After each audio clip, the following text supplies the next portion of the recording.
After 5 days, the trial of Arvin Kangas came to a close this morning. Both the prosecution and defense had closing arguments in front of a jury of 14, 7 men and 7 women. Arvin Kangas is facing 3 counts of felony tampering with physical evidence. He faces up to 5 years on each count. From the time of the shooting, or shortly thereafter, those shots being fired, he began a mission to try to make the situation better for Nathaniel. It was up to the prosecution to prove beyond a reasonable doubt that Arvin committed those crimes. The most prominent piece of evidence of what happened in those 3 minutes that can't be affected by what people think and their perception is the tape recorder.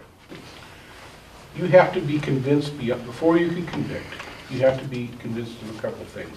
There's about the instructions, certainly, but you have to be convinced that there was not an attempt on the part of Trooper Rich.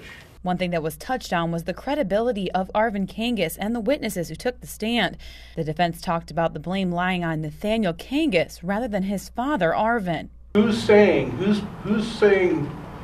that this was to defend his father? Is it Arvin Kangas planning this idea? No. I submit if you listen to it, you'll hear it's Nathaniel Kangas saying he's doing it to protect his dad. During closing arguments, they touched on the next trial to be held at the end of this year for Nathaniel Kangas. He's faced with the alleged murder of both the troopers inside the Nenana residence.